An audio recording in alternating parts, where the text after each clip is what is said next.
Il s'inscrit dans une politique d'internationalisation du combat pour l'émancipation politique et l'indépendance que nous menons. Il y a eu la première conférence des dernières colonies en avril 1985 en Guadeloupe, suivie d'une deuxième conférence des dernières colonies en 1992 à Bruxelles, au Parlement européen, et désormais, il y aura ce congrès. Pour que ce congrès soit réellement représentatif et efficace, nous avons jugé important de convier de nouvelles organisations engagées dans cette lutte commune. C'est ainsi que sont notamment accueillis pour la Martinique le PKLS et pour la Guadeloupe les organisations qui font partie du groupe Assemblée pour Nation Guadeloupe. Je veux citer le FKNG ainsi que le MIR Guadeloupe et le CIPN. Il faut aussi souligner que le Parti communiste guadeloupéen nous a écrit pour nous informer du fait qu'elle s'inscrivait dans notre démarche et qu'elle a exprimé le souhait de rejoindre les rangs du GIB. La présence de ces organisations renforce notre position et souligne l'importance de notre cause. Ensemble, nous avons des objectifs clairs et ambitieux à atteindre. Ce congrès est donc un moment historique dans nos luttes contre le colonialisme sur le plan international. Il s'agit de renforcer notre influence sur la scène internationale en mettant en commun nos efforts et nos voix pour attirer l'attention du monde sur les graves injustices et les dégâts continus causés par le colonialisme français. Notre objectif est clair, sensibiliser et mobiliser la communauté internationale pour faire pression sur la France et lui demander des comptes sur les abus présents et passés. En nous unissant, en mettant en commun nos efforts, nos voix, nos organisations politiques des anciennes colonies françaises veulent attirer l'attention du monde sur les graves injustices et les dégâts continus causés par le colonialisme français. Nous nous donnerons les moyens de renforcer les solidarités, notre visibilité et notre pouvoir de négociation. En travaillant ensemble, nous déconstruirons sur la scène internationale le mythe de la France, pays champion des droits de l'homme, car la France est aussi le pays des crimes coloniaux et des crimes contre l'humanité. Notre objectif est clair, sensibiliser et mobiliser la communauté internationale pour faire pression sur la France et lui demander des comptes pour les abus passés et présents. In fine, nous devons coaliser pour peser lourd dans les débats internationaux et faire avancer nos revendications pour la justice, la réparation et l'autodétermination de nos peuples et pays devant les instances internationales. Ce mouvement que nous initions marque une étape importante dans la reconnaissance des droits des anciennes colonies françaises et pour la dénonciation des méfaits du colonialisme. En unissant nos voix et nos actions, nos organisations politiques patriotiques affirment leur détermination à poursuivre la lutte pour la dignité, la justice et la liberté de leur peuple et l'indépendance de nos pays, selon les modalités que nous aurons nous-mêmes choisies. Il est crucial que la communauté internationale soutienne nos efforts et reconnaisse les souffrances endurées par les populations des anciennes colonies françaises en se tenant aux côtés de nos organisations politiques. La tenue de ce congrès est un message fort que nous envoyons à la France et à la communauté internationale. Les crimes du passé ne peuvent être oubliés et la lutte pour la justice et la liberté doit continuer jusqu'à ce que chaque peuple soit pleinement reconnu et respecté dans sa souveraineté. Le chemin vers la justice et la réparation est long et difficile, mais avec une solidarité renforcée, une détermination inébranlable, les organisations politiques patriotiques des dernières colonies françaises sont prêtes à relever le défi. Le monde doit se tenir à nos côtés et soutenir nos combats pour un avenir plus juste et équitable pour tous. Les enjeux sont nombreux et complexes, mais notre détermination est sans faille. Nous voilà prêts pour 2 jours de travail intense et fructueux. Je vous invite à explorer les pistes de réflexion proposées et à œuvrer ensemble pour un avenir meilleur. Nous œuvrons donc ces 2 jours de congrès avec un objectif politique, nous organiser en une structure internationale opérationnelle que nos débats vont, à partir des premiers éléments de réflexion qui sont mis sur la table, approfondir. L'IPLG promeut l'idée qu'à la veille de la commémoration des 40 années de la conférence des dernières colonies qui ont lieu en avril 1985 en Guadeloupe, nous faisions tous ensemble front sur la scène internationale pour libérer nos pays du joug colonial français et accéder à l'indépendance. Je vous remercie.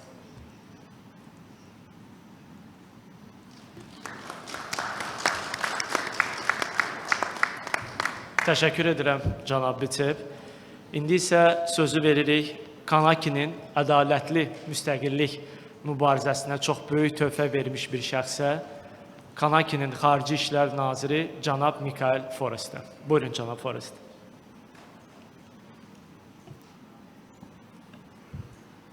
Merci, Monsieur le Directeur.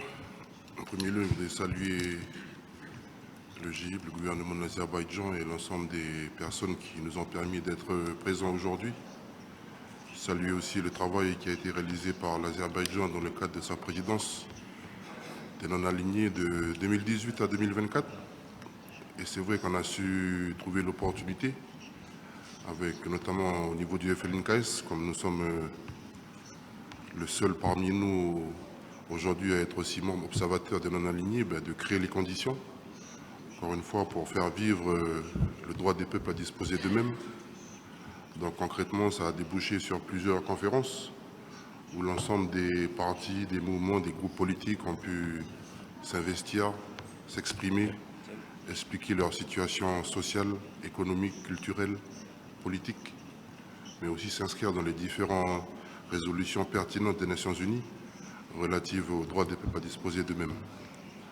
Il est vrai aussi qu'après un cycle d'une bonne dizaine de conférences, aujourd'hui nous ouvrons une nouvelle étape à travers ce premier congrès des colonies françaises, où encore une fois on devra trouver les voies et les moyens pour que la voix des peuples que nous portons, le droit des peuples comme tous les peuples de la Terre, puisse continuer à trouver de la perspective. Mais c'est une perspective pour tous les enfants de la Terre, pour tous les peuples de la Terre, pour tous les écosystèmes de la Terre.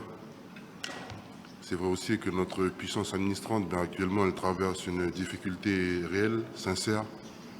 On voit beaucoup de difficultés au niveau de la France, beaucoup de pauvreté, la crise des migrants, le terrorisme, et aussi actuellement la crise politique qui est traversée par l'État français.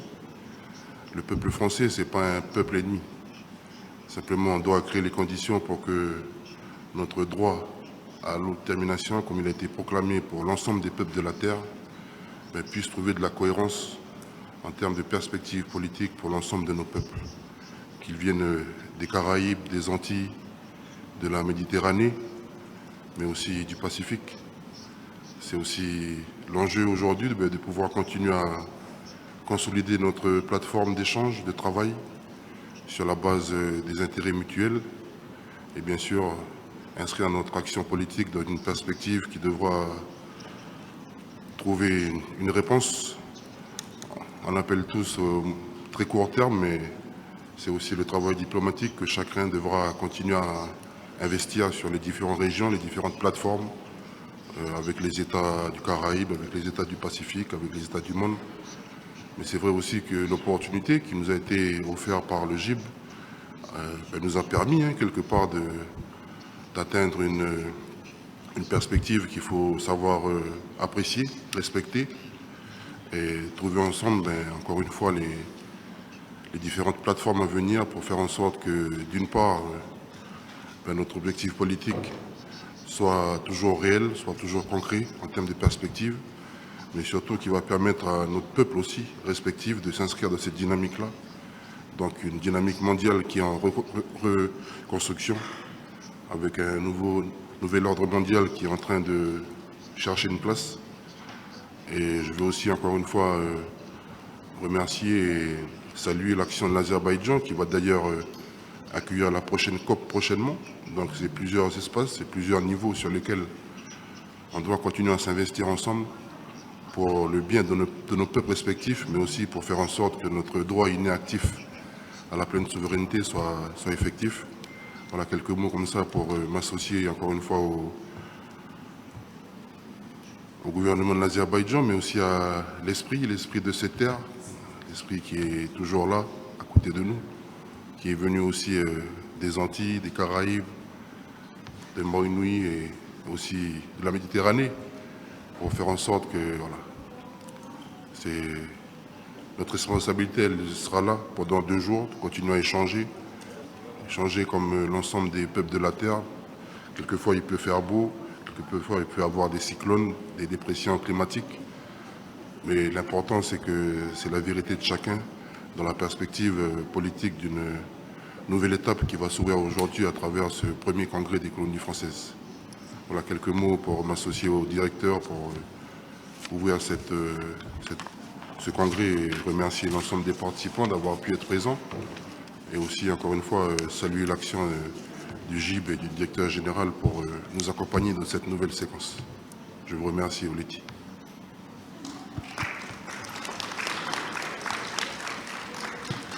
Təşəkkür edirəm, cənab Forrest. Hörmətli konqres iştirakçıları, tədbirimizin gündəliyi ilə bağlı qısa məlumatı sizlərlə bölüşmək istərdim. Tədbirimizin ilk günü Bakı Təşəbbüs Qrupunun 1 illik fəaliyyəti və Yeni Kaledoniyanın müstəqillik yolu və yeni çağırışlar mövzusunda çıxışlar olacaq. Daha sonra günün ikinci yarısı, daha doğrusu günün ikinci yarısından başlayaraq növbəti bütün gün ərzində beynəlxalq azadlıq cəbhəsinə dair müzakirələr baş tutacaqdır. Tədbirimizlə bağlı bir kiçik texniki məqamı vurğulamaq istərdim, hörmətli və əziz həmkarlarıma və qonaqlarımıza. Beynəlxalq azadlıq cəbhəsinə dair müzakirələr zamanı söz istəyən konqres iştirakçılarından xahiş edirəm ki, adınızın qeyd olunduğu küvertləri vertikal şəkildə önünüzdə qoyasınız. Beləliklə, dəyərli moderatorlarımızın sizin söz almaq istəyinizi aydın şəkildə görəcəklər. Konqresimizin ilk hissəsinə başlamadan öncə bir sıra mühüm elanlarımızı diqqətinizə çatdırmaq istərdim. İlk öncə, Yeni Kaledoniyada son zaman baş verən hadisələr zamanı müstəqillik hərəkatlarının üzvləri qanunsuz şəkildə Fransız polisi tərəfindən həbs edilmişdir. Bakı Təşəbbüs Qrupu müstəqillik tərəfdarları olan siyasi məhbusların ailələrinə və onları müdafiə edən vəkillərə maddi yardım göstərəcəkdir.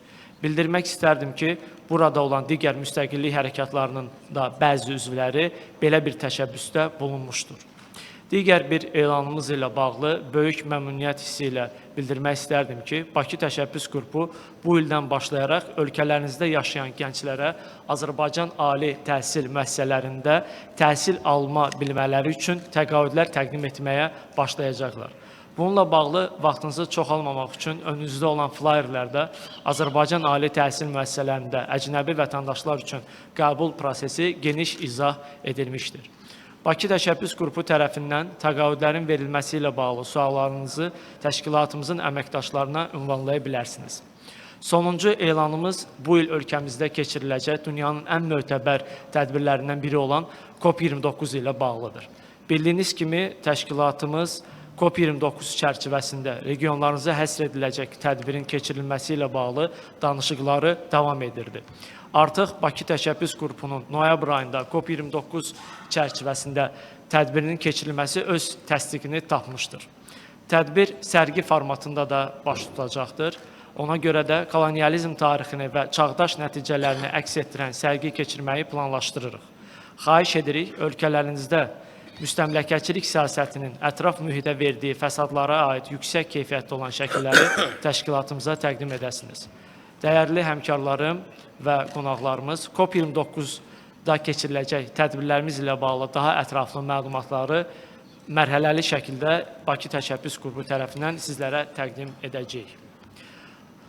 Hörmətli xanımlar və cənablar, məlum olduğu kimi Bakı Təşəbbüs Qrupu ötən ilin iyul ayında ölkəmizin 2019-2023-cü illərdə sədrlik etdiyi Qoşulmama Hərəkatının Əlaqələndirmə Bürosunun Nazirlər toplantısı çərçivəsində Bakıda keçirilmiş müstəmləkəçiliyin tamamilə aradan qaldırılmasına doğru konfransın iştirakçılarının qərarı ilə yaradılmışdır.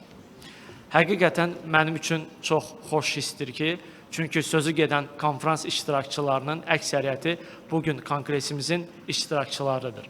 Və məmnuniyyətlə komandamızın Bakı Təşəbbüs Qrupu əməkdaşlarının sizə hazırladığı Bakı Təşəbbüs Qrupunun bir illik fəaliyyətinə həsr edilən qısa video çarxı təqdim etmək istərdik.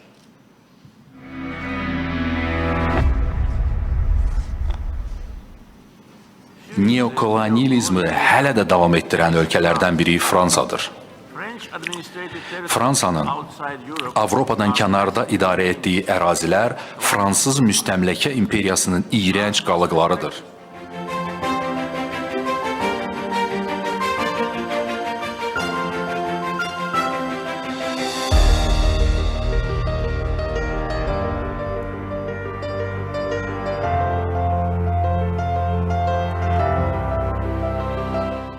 Ümumiyyətlə, bəşəriyyətin kolonializm tarixinin qanlı cinayətlərindən çoxu məhz Fransa tərəfindən törədilmişdir.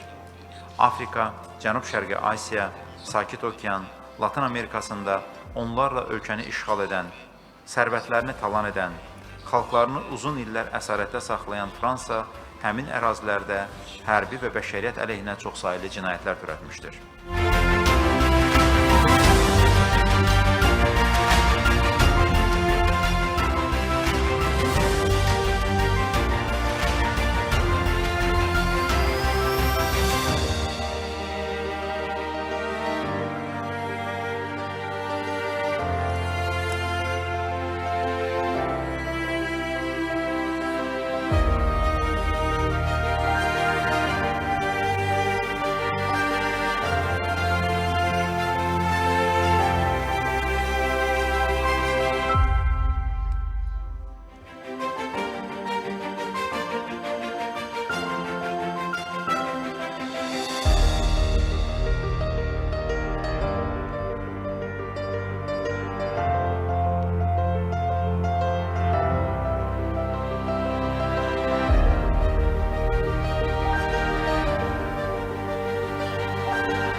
Baku Initiative Group will continue to support the fair struggle of colonized regions on their independence in spite of any pressure.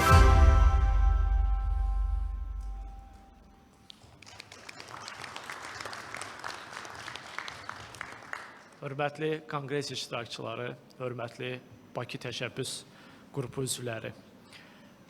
Bilirsiniz, bir il çox qısa bir müddətdir. Amma birgə səylərimiz, həmrəyliyimiz və ədalətli mübarizəyə dəstək olmaq iradəsi həqiqətən bizi beynəlxalq ictimaiyyətdə nüfuzlu bir təşkilata çevirdi.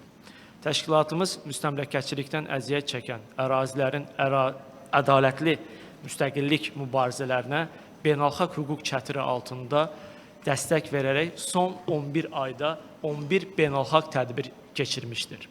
Bu tədbirlərin əsas məqsədi Fransa müstəmləkəçiliyi ilə əziyyət çəkən regionlarda baş verən hadisələri və real vəziyyəti beynəlxalq ictimaiyyətin diqqətinə çatdırmaqdır. Sözü gedən tədbirlərin 4-ü Birləşmiş Millətlər Təşkilatının New York, Cenevrə və Viyana qərargahlarında baş tutmuşdur. Təşkilatımız yalnız bu tədbirlər vasitəsilə deyil, digər beynəlxalq tribunalardan da, məsələn, BMT-nin insan haqları sessiyalarında və qoşulmama hərəkatının parlament şəbəkəsinin konferanslarında kolonializm siyasətinin fəsadlarını dünya ictimaiyyətinin diqqətinə çatdırmışdır.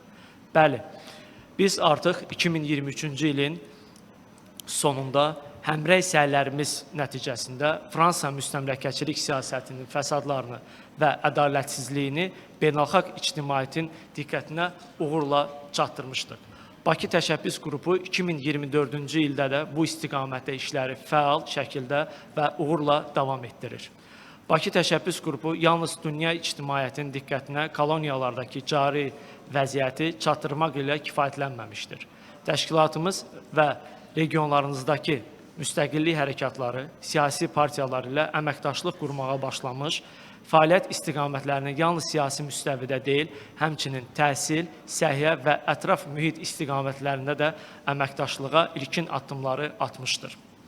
Bildiyiniz kimi, cari ilin aprel ayında Yeni Kaledoniya və Azərbaycan parlamentləri arasında əməkdaşlığa dair memorandum imzalanmışdır.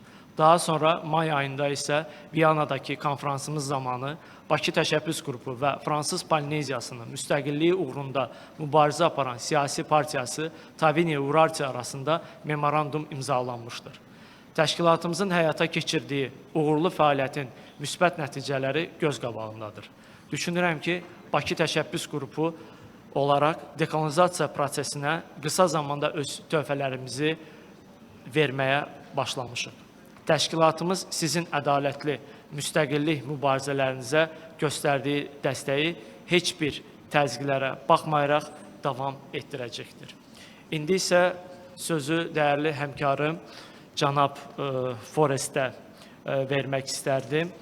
O isə Yeni Kaledoniyanın müstəqillik yolu və yeni çağırışlar üzrə sessiyamıza başlaya bilər. Buyurun cənab Forrest.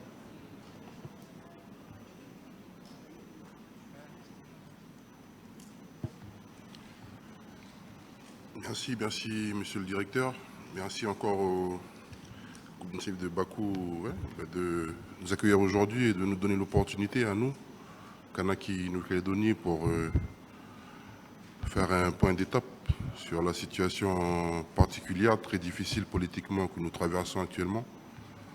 Donc saisir l'opportunité pour vous remercier encore, monsieur le directeur, vous, mais aussi l'ensemble des mouvements et des partis politiques qui sont présents aujourd'hui, d'avoir pu d'une manière ou d'une autre depuis le 13 mai dernier nous faire montrer votre solidarité, soit autour de marches, soit autour de communiqués de presse, soit autour de sous plusieurs formes pour montrer votre attachement et votre solidarité au peuple kanak. Merci encore au nom du peuple et du pays de Kanaki-Nouvelle-Calédonie. Donc aujourd'hui, avec moi, il y a bien sûr 3 membres du Parlement qui sont aussi pour 2 issus de liste FLNKS, donc Madame Berouné, Madame Sekilia, mais aussi Madame Lutovika Saliga, qui sont là aussi pour s'inscrire dans cette démarche d'information, de conscientisation et de travail d'une manière collective, dynamique, participative avec l'ensemble des acteurs, mais aussi des responsables politiques, notamment M. Kenigé et Monabo, qui sont des responsables au niveau du FLNKS, pour M. Monabo, membre du bureau politique, mais aussi membre du bureau néo-calédonien. Et il y a bien sûr aussi la jeunesse qui a eu l'opportunité aujourd'hui d'être avec nous pour aussi partager un point de vue sur une situation difficile qu'elle a traversée, mais aussi pour aussi préparer l'avenir, regarder comment on peut faire la jonction avec la nouvelle génération pour qu'elle, petit à petit, s'inscrive dans les différentes dynamiques au niveau de la région et au niveau du monde.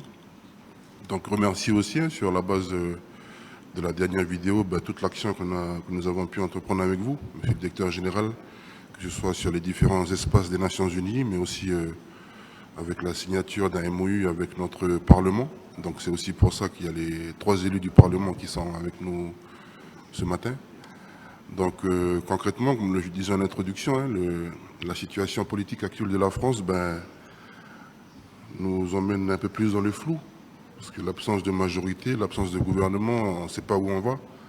J'ai bien envie de dire, heureusement qu'il y a le GIB et puis notamment les différentes plateformes, les différents espaces des Nations Unies, notamment pour nous permettre de continuer à travailler pour, comme je l'ai rappelé, d'une part faire en sorte que notre droit inné actif à l'indépendance soit de mise, mais aussi pour regarder comment on peut actionner d'autres leviers en termes d'action politique. Mais quand on parle d'action politique, c'est avec les différentes facettes, que ce soit négatives, positives, les différents niveaux, que ce soit les ONG, les organisations de presse, l'ensemble des acteurs qui s'inscrivent, comme l'Azerbaïdjan, dans cette dynamique de pleine souveraineté pour tous les peuples du monde, et notamment pour tous les peuples sous domination coloniale française. Sans plus attendre, je vais passer la parole aux 3 membres du Parlement dans un premier temps. Et en fonction du temps, il y aura aussi M.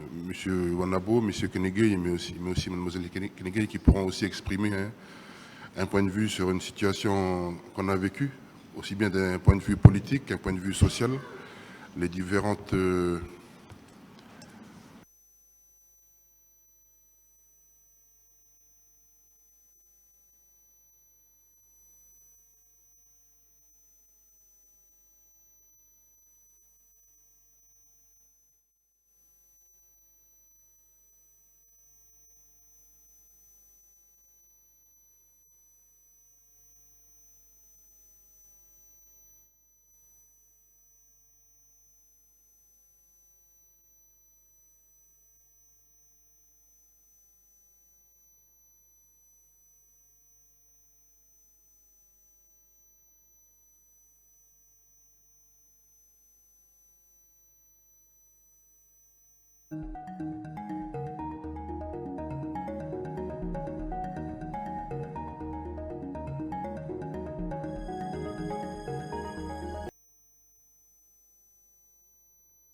Remerciements au groupe Initiative Bakou pour la tenue de ce congrès.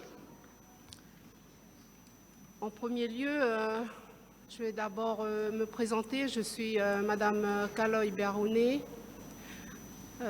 élue de la province des Îles, membre du congrès de la Nouvelle-Calédonie et aussi militante du parti de l'Union calédonienne.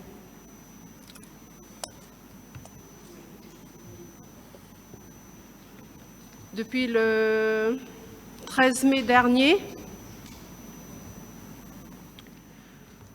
nous avons connu les événements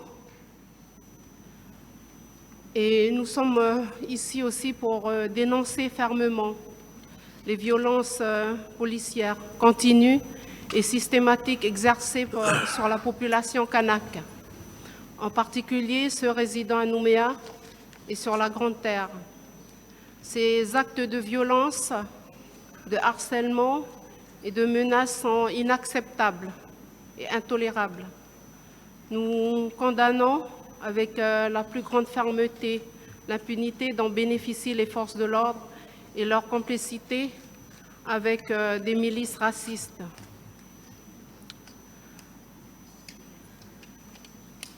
Les témoignages et les rapports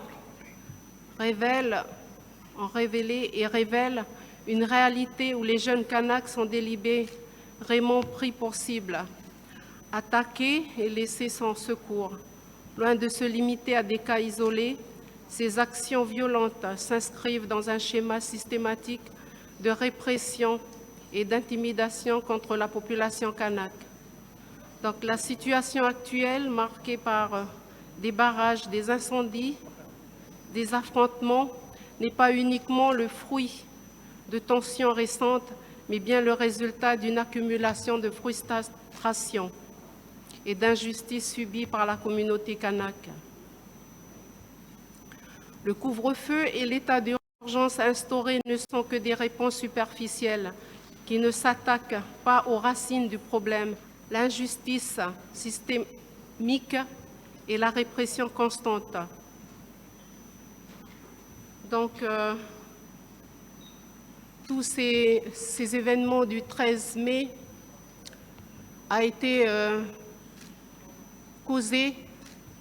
sont causés par l'élément déclencheur qui est le projet de loi constitutionnelle contre le dégel du corps électoral.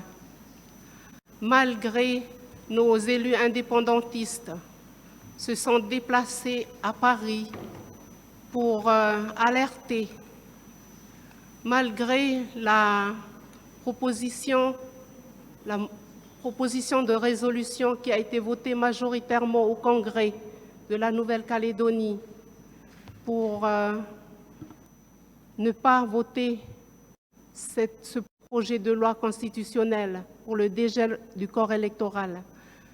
L'État français a fait la sourde oreille. Ce projet de loi a été voté au Sénat, ce projet de loi a été voté à l'Assemblée nationale.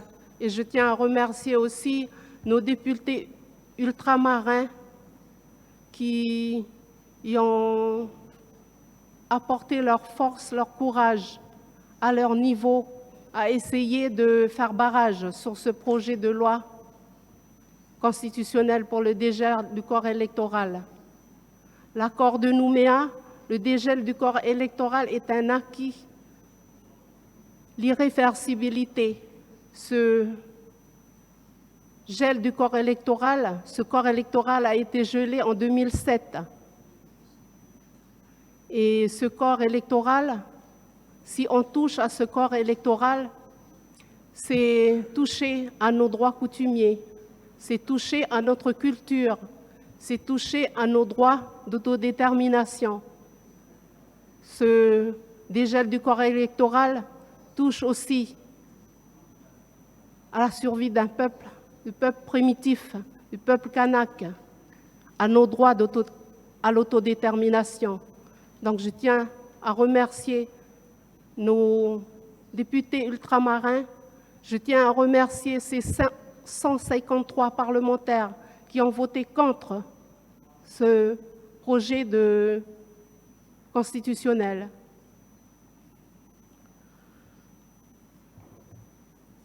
Ensemble, nous continuerons à œuvrer pour un avenir où la justice, la liberté et l'autodétermination seront au cœur de nos actions et de nos aspirations. Nous comptons aussi sur votre aide pour que nous puissions rester mobilisés et engagés à continuer pour un avenir meilleur vers la pleine souveraineté de notre pays, la Kanaki.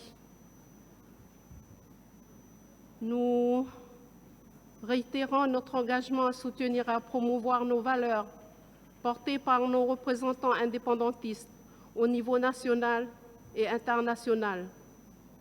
Et nous remercions encore et comptons sur votre coopération, Initiative Bakou, pour que nous puissions œuvrer encore vers notre pleine et entière souveraineté Kanaki. Je vous remercie de votre attention.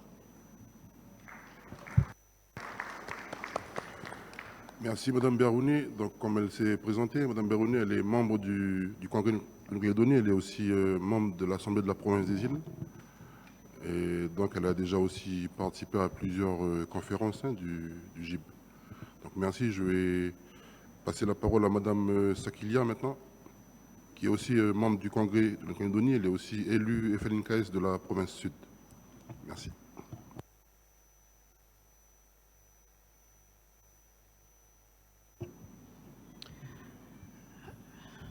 Tout d'abord, je tiens à saluer l'ensemble des participants, mais aussi le pays et la population azerbaïdjanaise au travers de son président, le président Aliyev Halim, le directeur exécutif du groupe Initiative Bakou,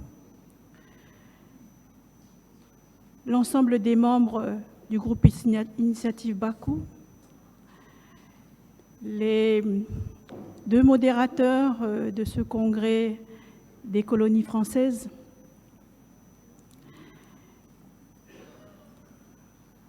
c'est avec beaucoup d'émotion que nous assistons aujourd'hui à cette journée de travail,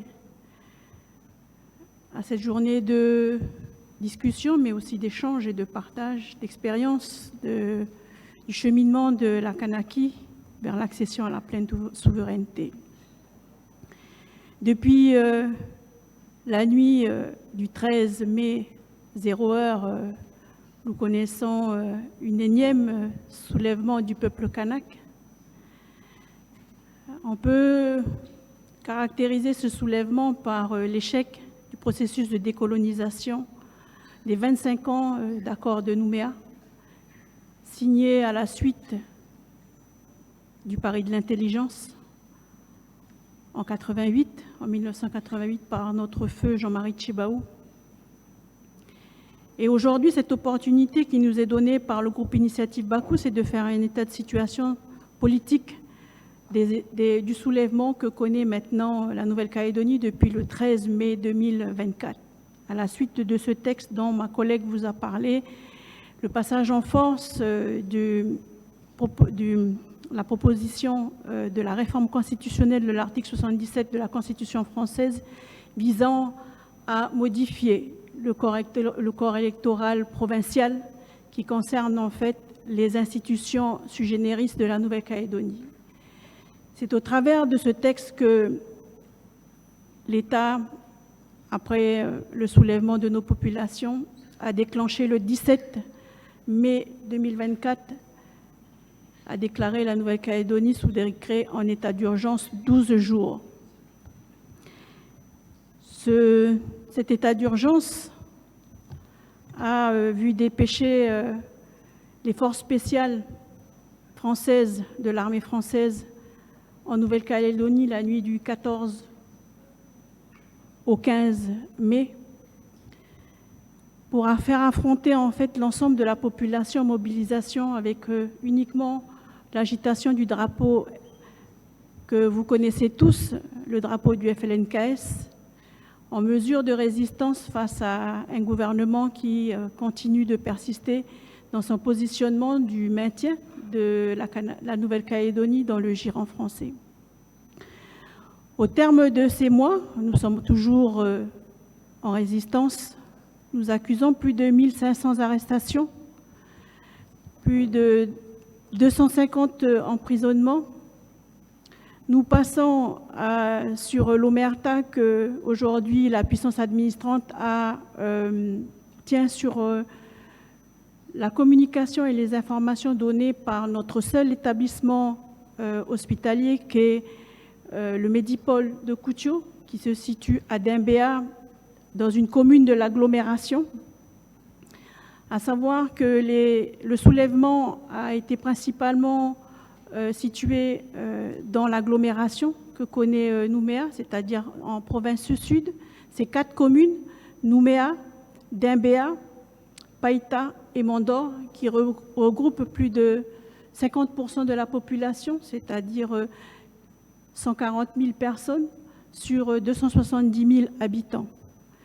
Donc c'est dans cet état d'esprit que le peuple premier, que l'on nomme les Mélanésiens, accompagné des victimes de l'histoire, qui a été défini lors de la déposition le 2 décembre 1986 de la Constitution de Kanaki à l'ONU, qui définit le peuple kanak, c'est-à-dire le peuple premier et l'ensemble des habitants et des gens qui vivent en Nouvelle-Calédonie. Donc au travers de ça, tout le peuple s'est levé et nous avons de multiples parents qui aujourd'hui recherchent encore leurs enfants. Donc on a une omerta qui règne sur la situation de la Nouvelle-Calédonie, bien que l'état d'urgence était levé le 28 mai. Nous sommes toujours dans la difficulté de recueil d'informations sur le nombre de personnes qui ont été arrêtées, dont je vous parlais 250, mais ceux qui ont été déportés en dehors des 7 que vous connaissez, pour lesquels nous avons eu une médiation internationale, que sont Frédéric Mouliava, Brenda Wanabo, Christian Théin, Steve Ouné, Dimitri Kenegay, voilà, les personnes qui sont de la cellule de coordination d'action terrain, qui ont dirigé toutes nos actions pendant toute cette période-là où nous connaissons encore des difficultés pour également informer la scène internationale sur l'oppression coloniale et sur, on va dire, ce régime dictatorial de l'état d'urgence que nous avons vécu pendant 12 jours, mais qui perdure encore à ce stade et à l'heure où je vous parle. Nous avons également toutes nos écoles paralysées. C'est une population de 60 000 scolaires qui sont aujourd'hui arrêtés depuis le 13 mai sur l'ensemble du territoire. Nous commençons depuis 3 semaines à regagner le chemin de l'éducation.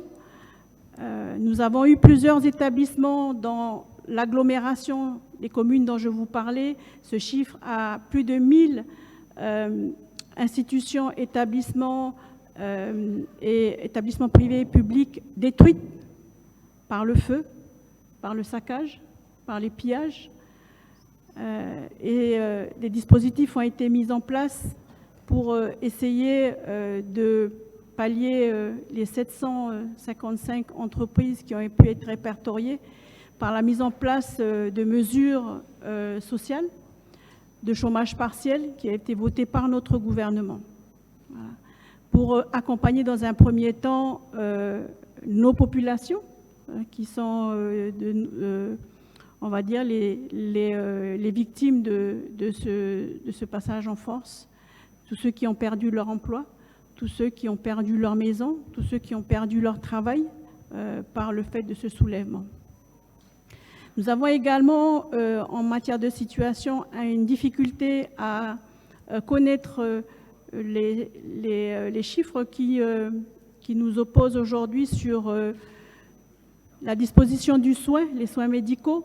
Nous avons en Nouvelle-Calédonie plus de 40 000 personnes sur notre population que j'indiquais tout à l'heure, 270 000, 45 000 personnes qui sont suivies pour des pathologies récurrentes, donc prises en charge à 100% par notre système social.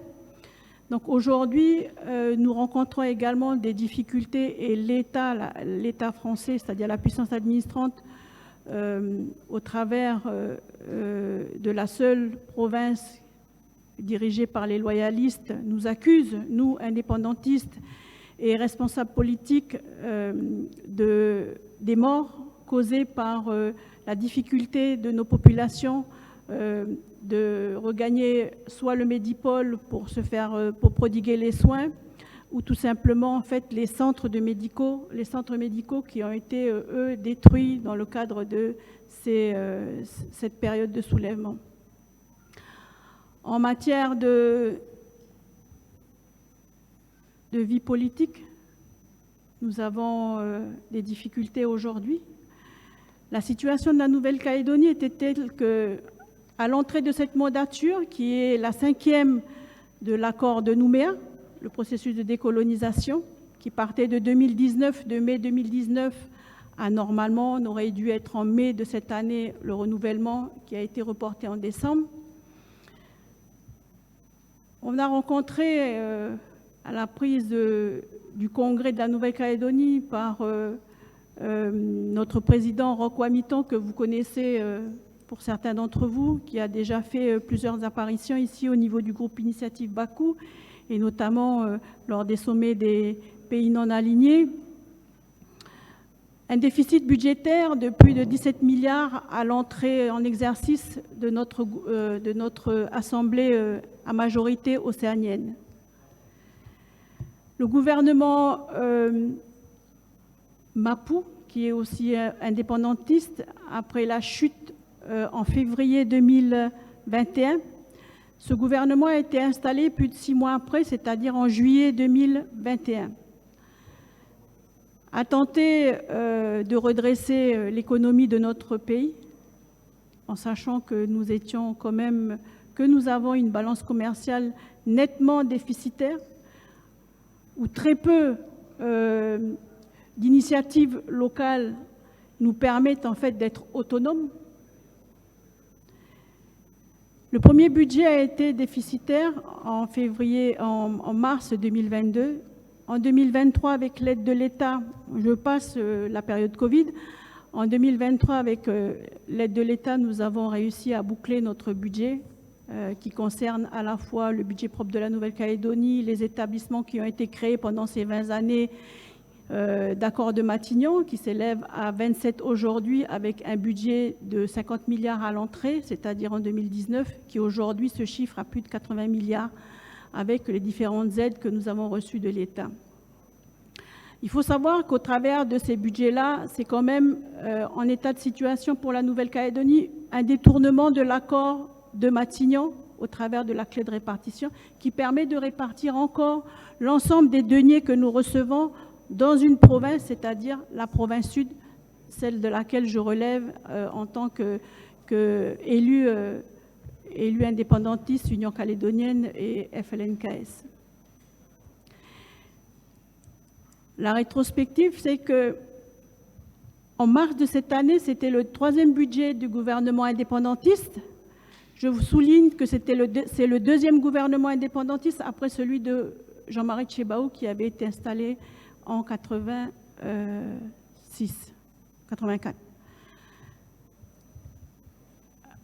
Nous avions réalisé notre premier budget sans aide de l'État. C'est vous dire en fait à quel point les efforts ont été effectués par les indépendantistes sur la prise en main de nos institutions au terme des 30 années de gestion loyaliste, c'est-à-dire accord de Matignon, accord de Nouméa.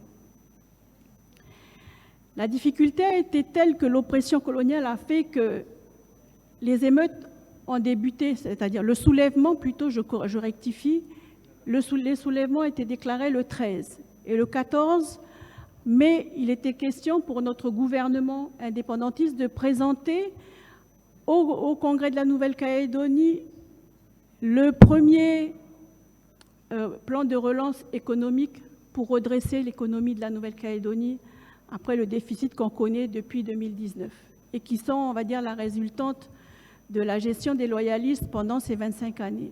La situation de la Nouvelle-Calédonie a été telle que ce texte a créé chez nous une difficulté et la séance a été annulée. Et nous sommes depuis cette date-là au bord du gouffre financier puisque nous recevons ces derniers jours 2 aides de l'État. Une première aide sèche de 6 milliards CFP qui fait l'équivalent de, je ne peux pas vous faire la conversion de tête en euros, et un prêt encore, un prêt bancaire de 5 milliards 9 qui nous permet, CFP, qui nous permet en fait de mettre en place également les aides, mais aussi le versement au budget de répartition, c'est-à-dire pour subvenir aux besoins de nos institutions. Voilà la situation institutionnelle et politique de la Nouvelle-Calédonie après ces émeutes, après ce soulèvement. J'ai tendance à dire les émeutes parce que en Nouvelle-Calédonie, on nous traite de terroristes. Alors, le point de vue de l'oppresseur, c'est le terrorisme, mais nous sommes des combattants de la liberté. Et tous ceux qui sont engagés dans ce mouvement-là, qui pour l'État français, la puissance administrante, sont qualifiés de terroristes, sont des combattants au regard de la scène internationale et notamment de l'ONU. Ce sont des combattants de la liberté. Et c'est sur ces termes que je vais vous exprimer ô combien nous avons besoin d'être entendus au terme de ces 40 années du Front de libération kanak et socialiste, et où nous souhaitons, on va dire, encore l'appui à la fois du peuple azerbaïdjanais, de ceux qu'il représente au niveau du mouvement des non-alignés, mais également des autres partenaires qui sont membres de ce groupe Initiative Bakou, pour vous dire ô combien le sujet de ce congrès aujourd'hui est plus qu'important pour la Nouvelle-Calédonie. C'est notre fenêtre de tir pour la sortie et l'accession à la pleine souveraineté. Je vous remercie. Merci Madame Sakilia. Sans présidente, je vais passer la parole à Madame Salinga Litovika, également membre du Congrès de la Nouvelle-Calédonie, mais aussi élue à la province sud. Merci.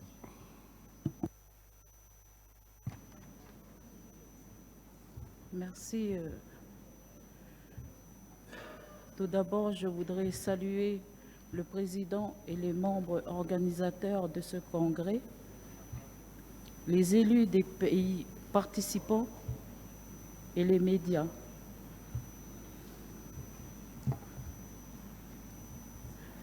Mesdames et messieurs,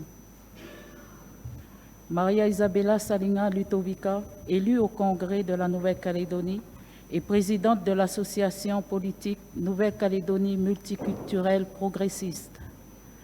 Je prends la parole aujourd'hui pour dénoncer le comportement de la France en Nouvelle-Calédonie, en Polynésie et à Wallis-et-Futuna.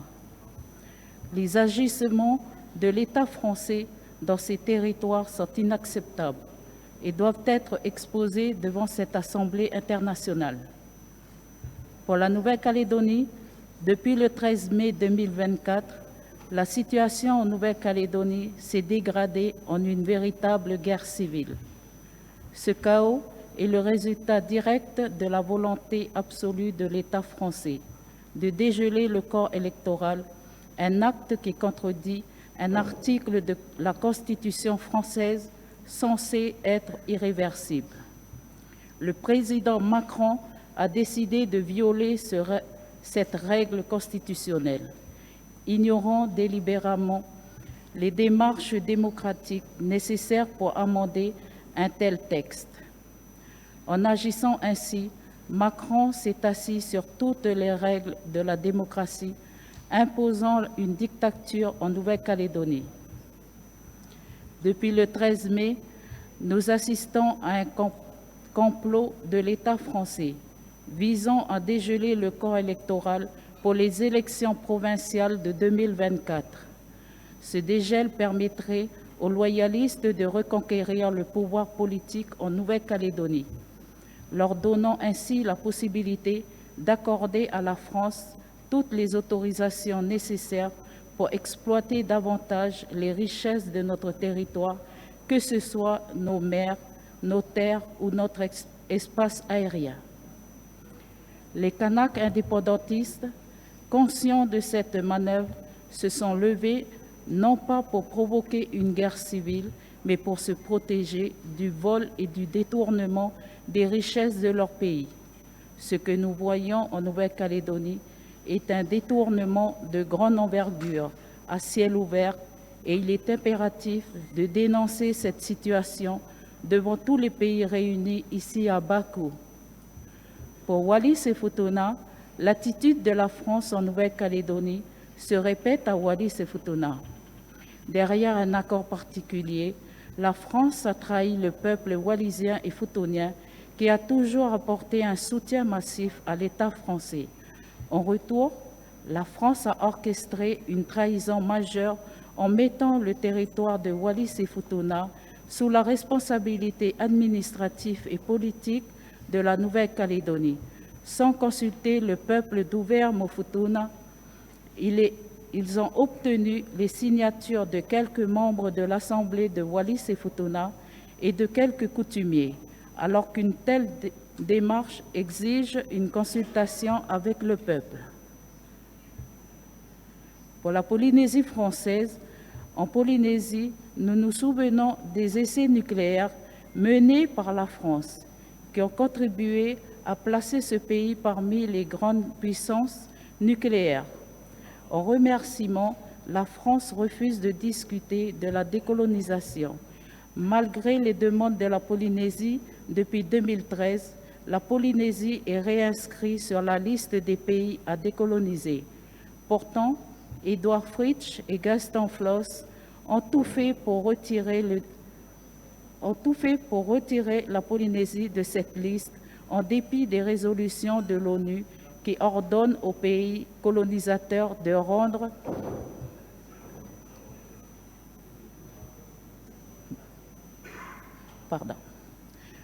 pour ordonner aux pays colonisateurs de rendre la liberté à leurs colonies. La France ignore ces résolutions et se comporte en véritable hors-la-loi, alors que la colonisation est reconnue internationalement comme un crime contre l'humanité. En réalité, la est un pays terroriste qui continue de commander des territoires qu'elle refuse de libérer.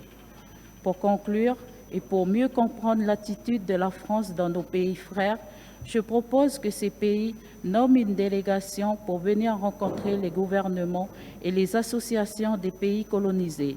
Nous sommes prêts à les recevoir et à les guider partout où ils le souhaitent. Chaque pays s'organisera pour fédérer toutes les associations désirant participer à cet échange pour établir la vérité sur ce qui se passe dans leur pays. Si vous êtes convaincus par notre demande de venir nous visiter, faites-nous le savoir et nous vous inviterons officiellement. Je vous remercie de votre attention et de votre soutien dans cette lutte pour la vérité et la justice.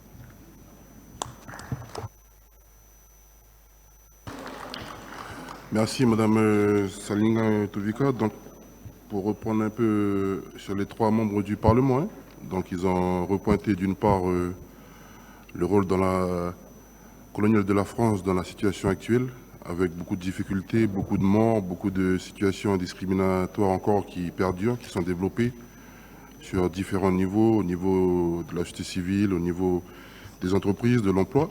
Il y a aussi eu des indicateurs pertinents sur la situation institutionnelle en termes de budget, en termes de reprise d'école, en termes d'impact psychologique également, avec bien sûr, après avoir réitéré le travail important du GIB dans l'accompagnement, dans l'action politique au niveau international, dans l'appui à Kanaki, il y a aussi de nouvelles propositions, comme l'a rappelé Madame Saliga à l'instant, pourquoi pas une mission du GIB d'observation avec plusieurs membres du GIB justement pour aller sur place, pour rendre compte un peu plus de visu, comment la situation est vécue par notre peuple, avec bien sûr, pourquoi pas en perspective, mon invitation de la dernière fois sur New York, c'est-à-dire qu'au mois de septembre prochain, nous allons célébrer les 40 ans du FLNKS.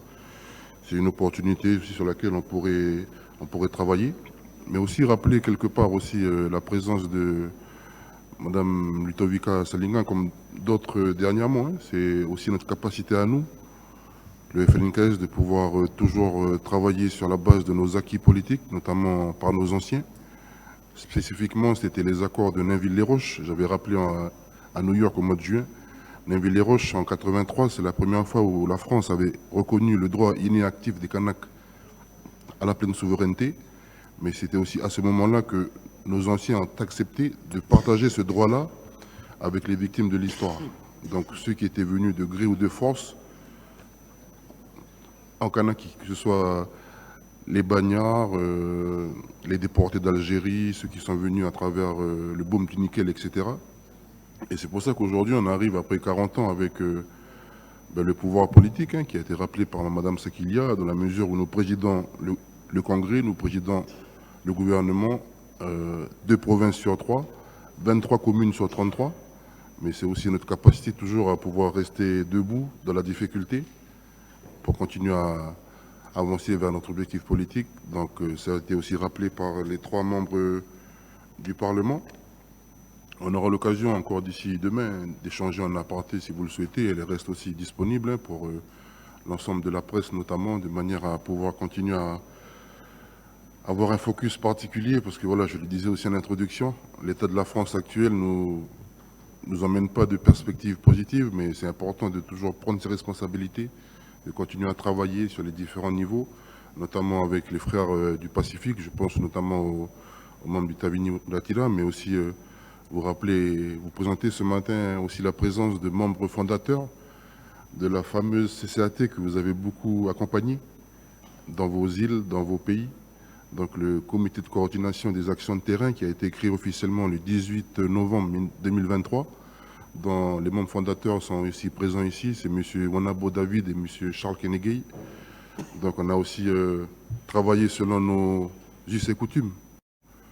C'est-à-dire qu'il y avait 3 phases. D'abord les phases d'explication, de sensibilisation, toujours répéter qui sont les Kanaks, qu'est-ce que c'est l'accord de Nouméa, qu'est-ce que c'est le processus de décolonisation, pourquoi il ne faut pas toucher le corps électoral.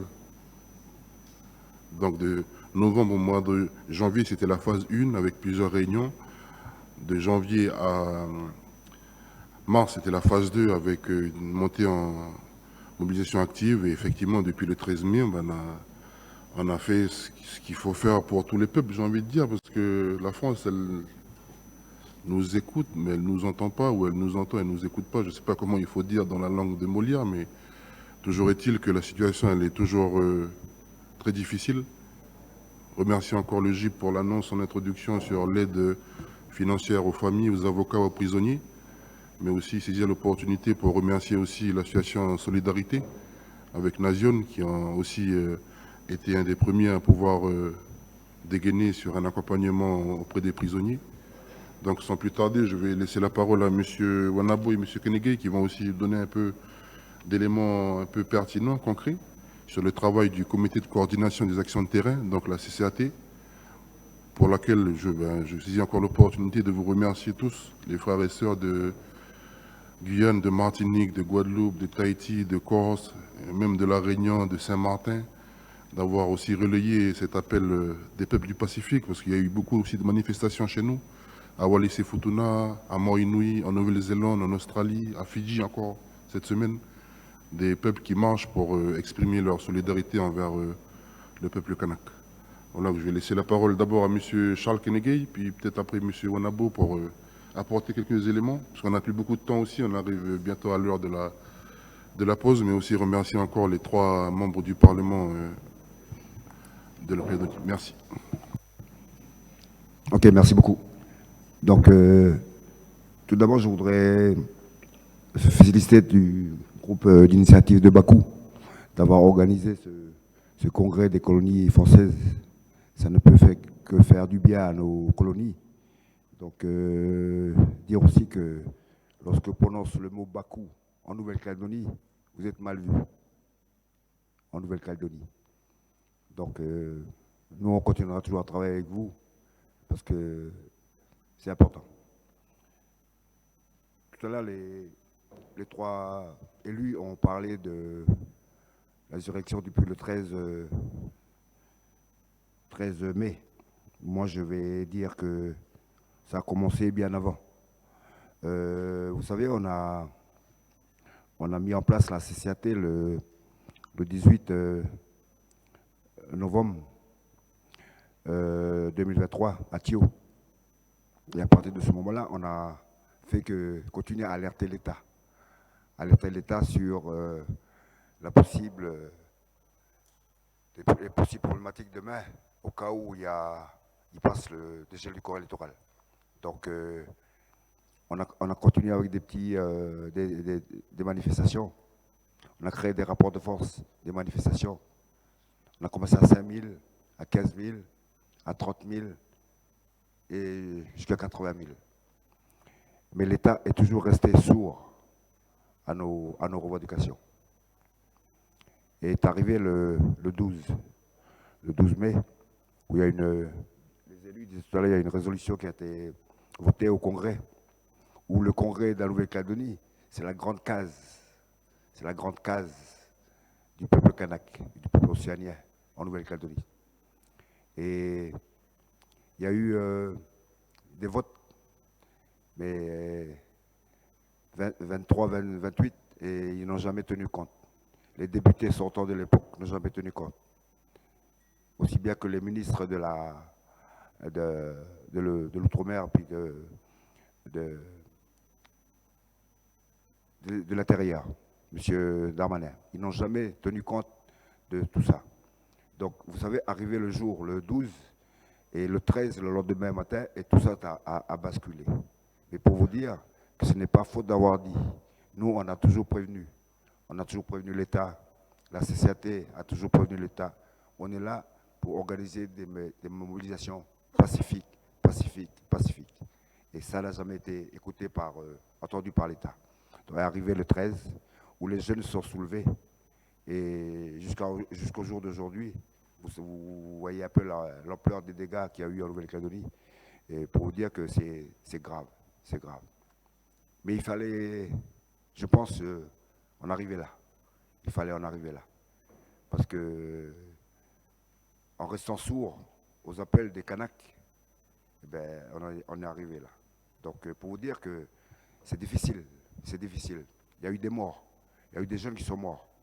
Il y a des jeunes qui sont morts, mais ça, on assumera. La société assumera.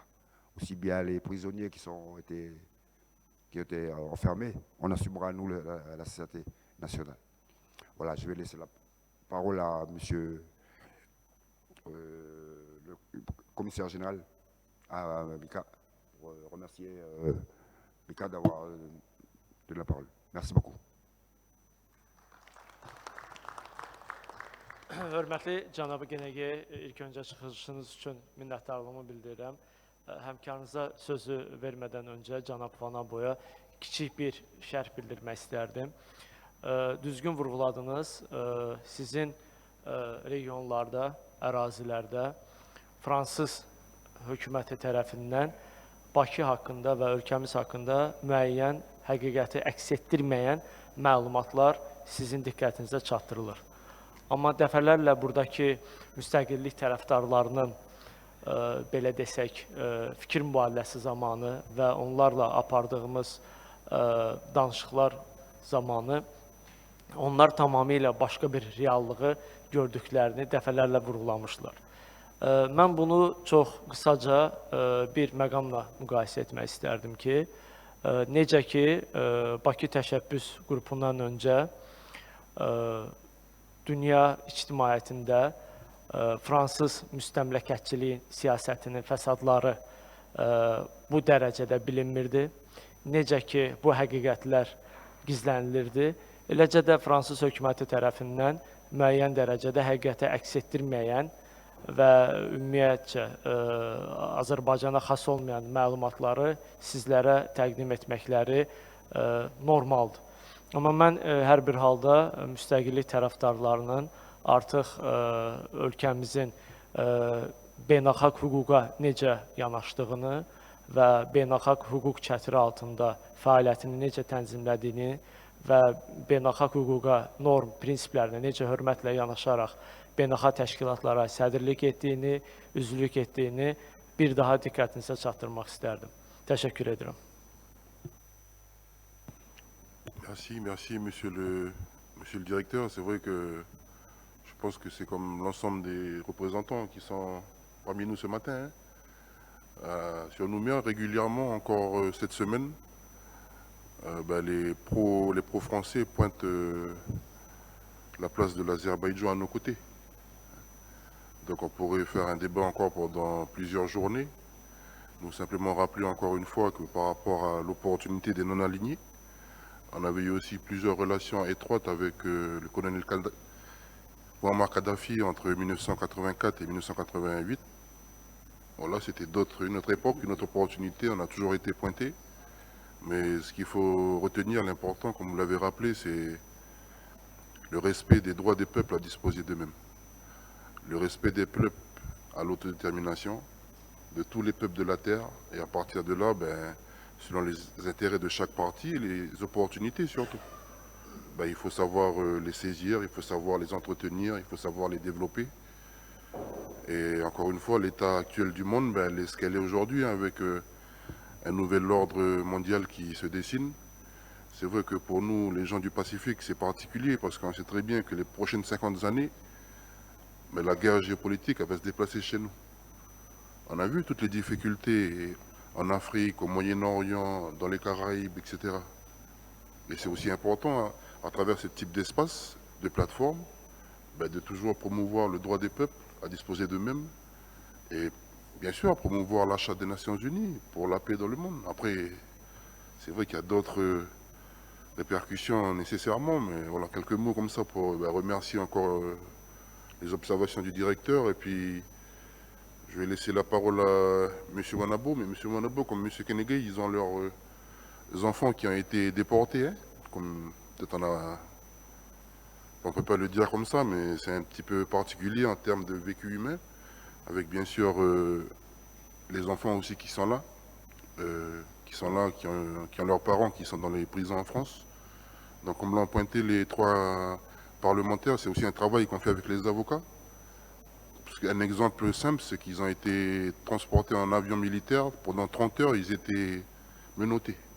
Même pour aller aux toilettes, ils étaient menottés. Les mamans, enfin, voilà, c'est... Quand on parle de pays des droits de l'homme, c'est des belles paroles, mais après, concrètement, comment on fait les choses? Donc, voilà, je vais laisser la parole à M. Wanabo, puis ce sera peut-être la dernière intervention, parce qu'on arrive au terme de la séquence qui était prévue pour Kanaki, mais aussi un petit mot aussi à la famille de Morinui aussi un petit peu après. Monsieur Wanabo, merci. Merci. C'est toi qui mérite respect que je prends la parole. Militaires à tous nos vieux qui ont commencé la lutte depuis 171 ans. Depuis 1968, avec les 10 guillotinés de Oubanou. En 1818 avec Ataï. 1917 avec Noël. Par la suite, avec tous les grands chefs du Sud, en 1850. Pour terminer en 84 avec les... Simplement vous dire que j'ai eu la chance d'être là ce matin. Je me remercie à Gilles de nous avoir invités. Moi, Dominique et les 2 enfants de Dimitri. Pour qu'on soit aujourd'hui, parce que les invités sont là. Nous étions... Merci à Michael Porres de par son dévouement pour nous, les parents des prisonniers qui sont en France. Et nous avons pu aujourd'hui assister aussi avec vous à la conférence au congrès de Bakou. Je crois que les choses ont été dites au niveau de la CCAT. La CCAT, comme disait Charles, c'est quelque chose qu'on l'a créé à Thio. Mais avant Thio, c'est pendant le congrès de l'Union calédonienne qui s'est passé à Coigny, à l'île de Pin, qu'on a eu cette idée de créer là, de remettre en place la CCAT. Il faut savoir que la cellule de coordination, c'est quoi? La cellule de coordination, ça existait déjà en 1984, pendant les événements de 1984, qui avait la cellule de coordination, et on avait les comités de lutte en 1984 pour les événements en 1984. Mais on peut appeler ça des événements de là aujourd'hui, des événements de 2004. Mais ces événements-là, c'est quoi? Quoi que tout a été dit avec nos élus qui sont là et avec Charles qui est là. Il n'y a pas eu ce ne sont pas des événements qui ont été créés par la CCAT. Ça a été si bien dit par Charles. On avait 3 phases de la CCAT. La phase 1, qui était de commencer à faire des explications. On a eu la phase 2 au niveau des sittings et des mobilisations. On était là, mais on a calqué la phase 3 si vraiment on ne nous écoutait pas. Et c'est vrai, comme disait tout à l'heure un élu, il y a une équipe qui était partie en France pour essayer de convaincre les parlementaires français d'abandonner le vote du projet de loi constitutionnelle en France. Et moi, je faisais partie de cette délégation. C'est une délégation qui a été actée, une motion qui a été actée lors du 42e congrès du FLN à Dimbert, où il fallait avoir une délégation qui partait en France pour rencontrer les autres là-bas et demander une mission de dialogue neutre pour revenir dialoguer avec nous, le peuple kanak. On a attendu jusqu'à la semaine avant les votes. Il n'y a pas eu de délégation du FLN et Lucie a pris la position, a pris l'initiative d'envoyer une délégation sur Paris. Et moi, je faisais partie de cette délégation. On a rencontré tous les chefs de groupe, de parlementaires du gouvernement français, de l'Assemblée nationale française, où on leur a expliqué de ne pas voter. Ne pas voter, de ne pas toucher à ne pas voter ou ne pas voter. Voilà, ce texte de loi. Mais ils ne nous ont pas écoutés. Jusqu'au 13, le 13, ils ont voté. Et le soir, quand on est passé voir tous les parlementaires, on leur a fait la coutume. Moi, je leur ai fait la coutume pour leur dire que cette coutume-là, on ne fait que perpétuer ce que nos vieux ont fait. Ils ont posé sur la table. Et je leur ai dit, vous savez, je viens vous parler dans le monde invisible, mais cette coutume-là, c'est la coutume du monde invisible qui est derrière moi.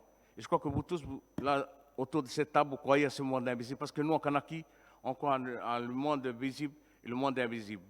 Et on leur a dit, vous savez, cette coutume-là, c'est une coutume, on ne fait que perpétuer ce que nos vieux ils ont fait hier. Ils se sont rigolés après moi, ils se sont retournés derrière, ils m'ont dit, il n'y a personne derrière vous. Je dis, mais attendez ce qui va arriver demain. Le soir du vote, Le député français qui était là-bas, M. Mesdorf et M. Dunoyer, ils ont tellement parlé pour nous dénigrer le peuple kanak, qu'ils se sont mis à, ils nous ont hués, ils ont hué nos morts. Les 19 de Yahi, de Douya, et Jean-Marie et Yéyé, et tous les morts qu'on a eu depuis 70 ans. Ils ont hué nos morts. Et comme on n'avait pas le droit de crier ou de parler, parce qu'on avait peur de se faire mis dehors dans l'Assemblée nationale, on est retourné. Et le soir même, il faut savoir que les événements en Calédonie, en Kanaki, ce n'est pas les jeunes qui ont fait ces événements-là. Mais comme l'État, la police, ils savaient qu'il y avait la passe-3, qu'il fallait tout de suite, c'est eux-mêmes qui ont convoqué les jeunes. Les jeunes étaient devant Mourabel, ils étaient debout avec leur drapeau. Les forces de l'ordre sont passées, ils ont tiré à bout portant sur nos jeunes. Et c'est comme ça qu'est parti les événements en Kanaki. Ce n'est pas la CCAT qui a provoqué les événements. C'est les forces de l'ordre qui ont provoqué.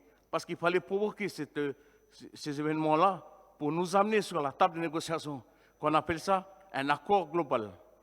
Mais nous, on avait dit, là, au niveau de la CAT, même au niveau de l'UC, qu'il n'y aura aucun accord global.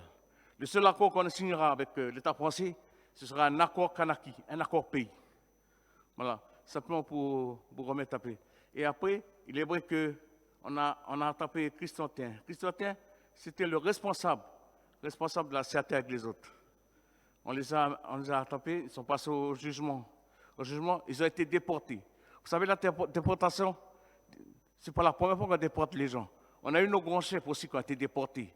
Il y a d'autres qui ont été déportés vers Tahiti, il y a d'autres qui ont été déportés sur Wallis, il y a d'autres qui ont été déportés qui sont morts même à l'île de Pin, pour dire que ce n'est pas nouveau pour nous la déportation. Mais c'est quand même un fait en 2024, se voir encore déporter nos jeunes, alors que tout à l'heure j'ai entendu nos élus parler de la milice. Il existe de la milice en Calédonie, la milice des loyalistes, avec le concours des forces de l'ordre.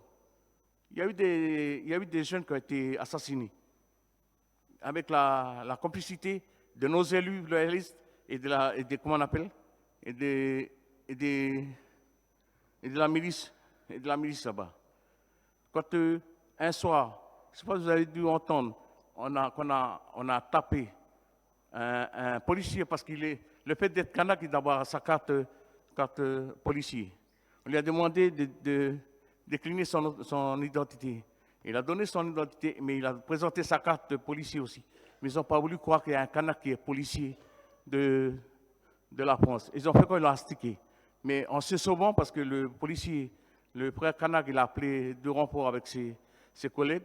Et quand ils sont arrivés, la cagoule du pôle de l'Inde, c'était un élu vice-président de la province sud, qui était aussi dans la milice qui était là pour simplement pour vous embêter, mais simplement pour vous resituer qu'il y a des événements en Calédonie qui n'ont pas été provoqués par les jeunes Kanaks. C'était une provocation des forces de l'ordre parce qu'il fallait éclater, il fallait passer à la passe-3. Mais la passe-3 n'a jamais dit de passer en passe-3. Voilà, c'est simplement ce que je vais vous dire.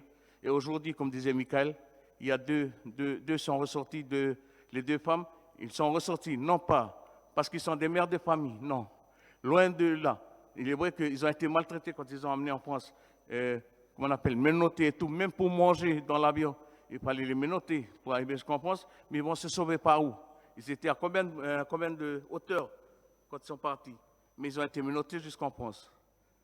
Puis voilà, simplement pour vous dire qu'il y en a 2 qui sont ressortis. Ils sont sous contrôle judiciaire avec des bracelets. Ils vont rester 6 mois ici en France, sans voir leur famille, sans voir leurs enfants. Vous voyez un petit peu la dureté de leurs conditions de vie, ces femmes-là. Et là, on est en train de se battre avec les autres qui sont encore dans les prisons. Et pour savoir simplement, je voudrais signaler que dans le giron français, dans la justice française, il n'existait pas le terme prisonnier politique. C'est nous qui le disons, prisonnier politique, par rapport à ce terme qui a été utilisé par l'ONU avec tous les pays au monde. Mais dans la justice française, il n'existe pas ce mot-là, prisonnier politique. Voilà. Pour vous dire simplement, merci beaucoup. Merci à la solidarité nationale. Merci à la solidarité des Antilles qui nous ont proposé une association d'avocats. Merci à la solidarité de Tahiti qui nous ont proposé une association des avocats de Tahiti. Merci à l'association de France, parce qu'il y a aussi quand même le peuple français, on n'est pas contre le peuple français, on est avec le peuple français. Et merci à ce peuple français qui aujourd'hui nous propose aussi une association d'avocats de France pour aider nos familles. Voilà. Merci à le peuple corse, parce que le peuple corse nous continue à nous aider. Merci à tout le monde. Merci beaucoup. Merci, monsieur Onabo, pour ces compléments d'information assez clairs. Donc, nous arrivons au terme. On a déjà dépassé un peu le temps. On remercie encore l'espace, le créneau que le GIB a bien voulu nous offrir durant ces 2 jours de travail pour vous ramener des informations de première main. Donc, si je peux faire un résumé rapide, c'est que nous sommes toujours en situation très difficile actuellement, avec des barrages qui sont toujours réels sur le territoire, avec une action de la justice et des militaires français qui continuent à bousculer la vie des Kanaks et des Calédoniens d'une manière générale, avec la volonté de pouvoir reprendre, on va dire, le travail politique, en sachant, comme je l'ai rappelé tout à l'heure, que la France est dans une situation aussi difficile, mais ça c'est son problème, j'ai envie de dire. Nous sommes inscrits sur la liste des territoires décolonisés, nous avons l'agenda de l'accord de Nouméa, donc c'est un ensemble de difficultés qui est toujours présent, qui est toujours pertinent, mais ce sera aussi notre responsabilité dans les prochaines semaines, dans les prochains mois, pour regarder comment on peut rebondir sur le terrain avec la CCAT, rebondir au niveau des institutions, avec les différents défis sur lesquels ils sont confrontés, comme l'a rappelé les 3 parlementaires, et puis bien sûr les différents défis au niveau régional et international. Donc je saisis l'opportunité pour vous informer qu'hier on était aussi en réunion avec le groupe du Fer de l'Alliance mélanésien et le Forum des îles du Pacifique sur Tokyo au Japon. Et il y a un communiqué qui vient de sortir où l'ensemble des îles du Pacifique ont réaffirmé leur soutien à Kanaki Nouvelle-Calédonie, donc avec une mission de médiation qui devrait se déployer dans les prochaines semaines, mais aussi pour maintenir un travail diplomatique sur les différentes ambassades du monde, notamment sur New York, notamment sur l'Europe, Genève, Bruxelles, etc. Et puis aussi vous rappeler que vous êtes toujours les bienvenus, le GIB, mais aussi les membres du GIB, l'ensemble des frères et sœurs qui représentent les différents mouvements et partis politiques en septembre prochain pour les 40 ans du FLNKS. Je vous remercie et je vous invite tous à la pause café. Voilà, merci.